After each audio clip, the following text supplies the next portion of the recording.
প্রধানমন্ত্রী তারেক রহমানের সঙ্গে সৌজন্য সাক্ষাৎ করেছেন বাংলাদেশে নিযুক্ত ভারতীয় হাইকমিশনার দীনেশ ত্রিবেদী।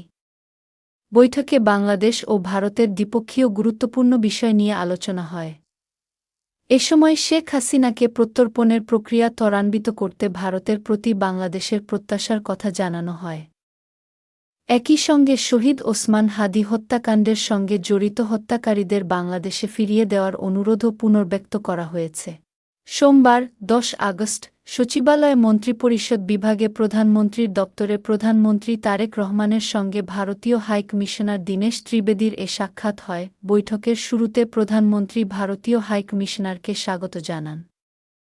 এ সময় হাইকমিশনার ঢাকায় গত ২ মাস দায়িত্ব পালনের অভিজ্ঞতা প্রধানমন্ত্রীর কাছে তুলে ধরেন। পরে দুই দেশের দ্বিপক্ষীয় গুরুত্বপূর্ণ বিভিন্ন বিষয় নিয়ে আলোচনা হয়। আলোচনায় বাংলাদেশ আশা প্রকাশ করে ভারত শেখ হাসিনাকে প্রত্যর্পণের প্রক্রিয়া ত্বরান্বিত করবে।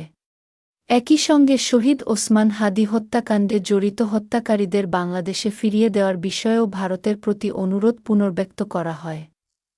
বৈঠকে প্রধানমন্ত্রী তারেক রহমান দুই দেশের দ্বিপক্ষীয় সম্পর্ক আরও এগিয়ে নিতে উপযুক্ত পরিবেশ তৈরির প্রয়োজনীয়তার উপর গুরুত্বারোপ করেন। এ সময় পররাষ্ট্রমন্ত্রী ডাক্তার খলিলুর রহমান, প্রধানমন্ত্রীর পররাষ্ট্র বিষয়ক উপদেষ্টা হুমায়ুন কবির সহ সংশ্লিষ্ট কর্মকর্তারা উপস্থিত ছিলেন। প্রধানমন্ত্রীর ডেপুটি প্রেস সেক্রেটারি শাহাদাত স্বাধীন এসব তথ্য জানান।